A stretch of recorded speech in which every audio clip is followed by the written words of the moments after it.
उनका जनाब चलता है नजम, उस सब के सरबराह तुम खुद और तुम्हारा बाप है। और हमसे तवक्को करते हैं कि कहीं सीट एडजस्टमेंट हो जाएगी। मैंने कहा आपके लिए हमने सिर्फ लिटर एडजस्टमेंट रखी हुई है।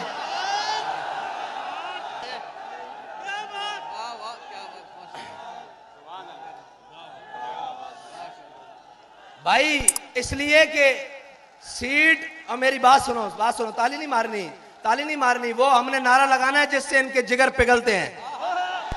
नारा हमने वो लगाना है।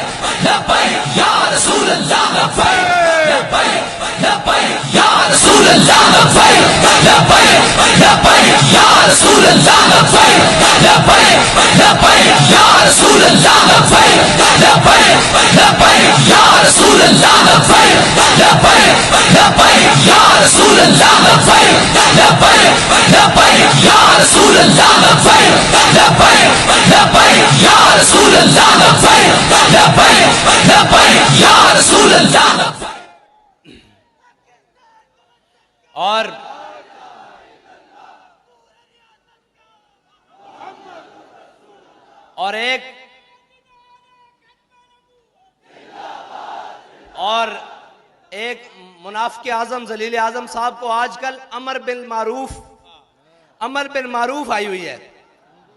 और मैंने कहा भाई अमर बिल मारूफ जिनके नामे नामी से नेकी बनी है ना, पहले उनकी इज्जत की तो बात करो। अमर बिल मारूफ तो बाद में है, पहले जिनकी वजह से हमें दीन मिला है, नेकी मिली है, राय हिदायत मिली है, पहले उनके नाम की तो बात करो। ये दो नंबरियां नहीं चल सकती। और काश कि वो वक्त तुमने ना खोया होता। तुम्हें आना तो मैदान में ही पड़ा है ना। हम तुम्हें कहते थे ये कुर्सी 4 दिन की है, आना तुमने कौम में ही है और तुम्हें लगाना मैदान ही पड़ेगा। काश के ये मैदान तुमने हुजूर की नामूस के लिए लगाया होता। काश के ये बयान तुमने हुजूर से ही दुआ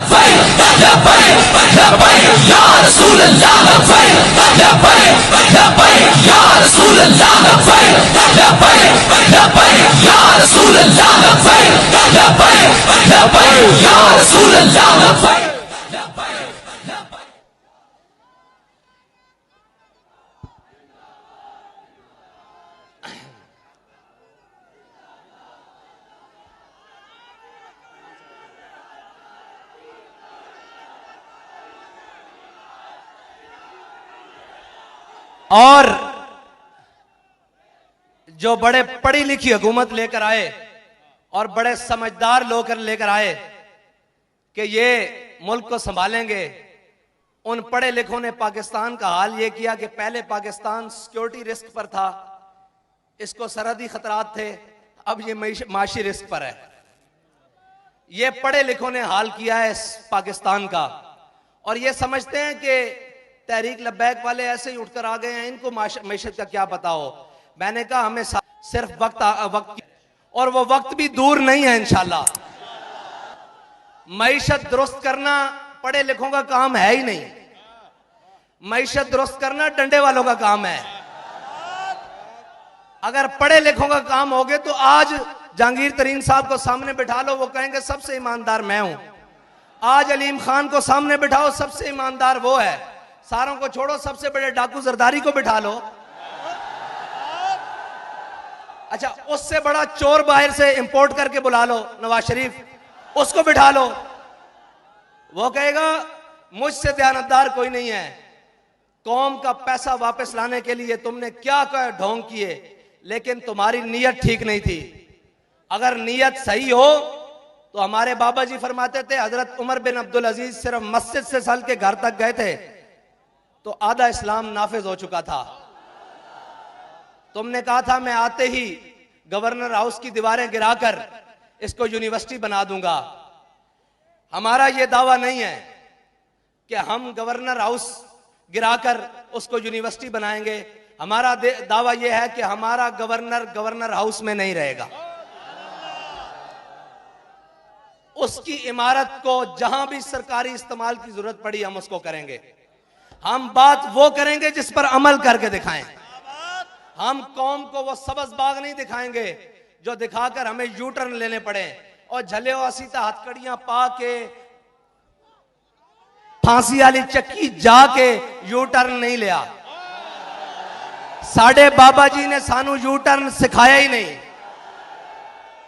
हमारे बाबा जी ने हमें एक ही बात सिखाई है, कोई यार दी गल सुना मुल्ला, ना लंबे पेंडे पा मुल्ला, ना इल्मा विच। ये जो जमा तफरीक की सियासत, ये जो मईशत का अदम इर्तिकाज है, ये सारी चीजें अगर कोई खत्म कर सकता है तो वो तहरीक लब्बैक या रसूलुल्लाह कर सकती है। क्योंकि ना हमारे किचन किसी ब्लैक लिस्ट और ब्लैकिए के पैसों से चलते हैं, ना हमारी गाड़ियों में पेट्रोल किसी 2 नंबर चीनी बेचने वाले के पैसों से आता है, ना हम इस मुल्क को खाने वालों के हेलीकॉप्टरों में सैर करते हैं। हमें जहां जरूरत पड़ी हम पैदल चल पड़ते हैं, जहां जरूरत पड़े साइकिल पे बैठ जाते हैं, जहां जरूरत हो गाड़ियों पे बैठ जाते हैं, जहां जरूरत हो जहाज पे भी बैठ जाएंगे, लेकिन कौम के लूटे हुए माल से नहीं।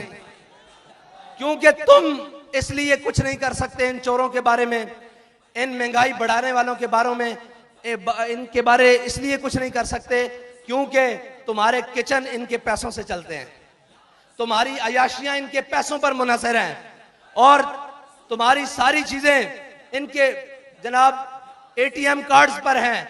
हमारा एटीएम एक ही है कि उन्हें जाना, उन्हें जाना, उन्हें जाना, ना रखा गैर से काम।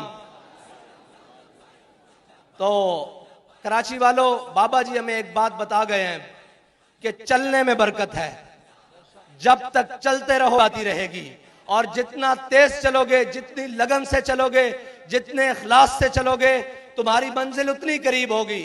लेकिन एक बात याद रखना मेरी, और वो बात को कान खोल कर सुन लेना कि तुम्हारा दुश्मन, तुम्हारा रकीब, तुम्हारा हासिद तुम्हें जेलों में लेकर जाकर तुम्हारा कुछ नहीं बिगाड़ सका, तुम्हें शहीद कर कर, तुम्हें जख्मी कर कर तुम्हारा कुछ नहीं बिगाड़ सका। अब वो तुम्हारी सफों में दरारें पैदा करने की कोशिश कर रहा है। अपने हाथ दूसरे भाई के हाथ में ऐसे थाम लो, ओहदों की क्या बात है यार, मैं अभी तुम्हारे साथ नीचे खड़ा हो जाता हूं। इन चीजों की कोई हैसियत नहीं। बाबा जी हमारी आंख में सोना और मट्टी बराबर करके गए हैं। हम सब की मंजिल वो है कि हमने हुजूर के दीन को तख्त पर लाना है, और उसके लिए हमने आपस में जो अपने भाई हैं उनके बाजू पकड़ के रखने हैं और नहीं जाना इस तरफ। यार मैनू कोई ऊंची गल हो, मुझे कोई ऊंची बात हो भी गई है, शान में कोई गुस्ताखी हो भी गई है तो क्या बात, तू ये तो देख कि जब तेरे नबी के बारे में गुस्ताखी हुई तो ये तो बंदा मैदान अमल में था या नहीं। कुछ नहीं होता ये चार। अब दुश्मन की आखिरी ज़रब है, वो आपकी सफों को तोड़ना चाहता है, लेकिन आप अपनी सफें ज्यादा मजबूत करके उसको ये पैगाम दे दें कि मर जाएंगे जालिम।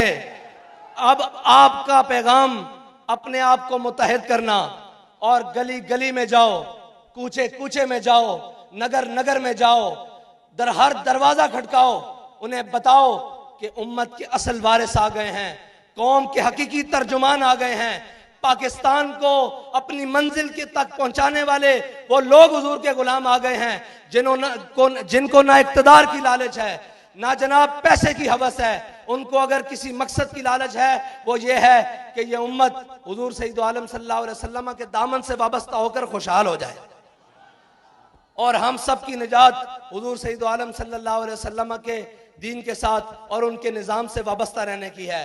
इंशाअल्लाह ये जो महंगाई हुई है ना, इसमें कौम का भी एक कसूर है। आखिरी बात कर रहा हूं कि आप कह रहे थे तब्दीली आले नु आजमा लियो, थोड़ा जा आजमा लिये, अगर कोई मजीद कसर है तो फिर आजमा लो। है अब इन सब चोरों डाकुओं से जान छुड़ाओ और हुजूर सैयद आलम सल्लल्लाहु अलैहि वसल्लम के दीन को तख्त पर लाने की मेहनत करो, सुबह शाम मेहनत करो, और इस तरह निकलो कि तुम्हें किसी की झिझक नहीं होनी चाहिए, किसी की शर्म नहीं होनी चाहिए। वो पूरा सिंध लूट कर अगर महंगाई मार्च कर सकता है, आजादी मार्च कर सकता है, तो हम तो वो हैं कि जिनके दामन पर ना करप्शन का दाग है, ना गद्दारी का दाग है, ना बैरूनी मुल्क से बैरून पैसा भेजने का दाग है, ना लिसानी दाग है, ना कौमियत का दाग है। हमने तो नारा ही वो लगाया है जो पूरी उम्मत का नारा है कि मन सब्बा नबी जन, मन सब्बा नबी जन। वाखिर दावाना अल्हम्दुलिल्लाहि रब्बिल आलमीन। दिल की गहराइयों से दुआ फरमाएं सैयदुल शुहदा हजरत हमजा हुजूर गौसे पाक के सदके रब्बुल आलमीन हमें हमेशा हमेशा हमारे अमीर मोहतरम को फतह का झंडा अता फरमाए।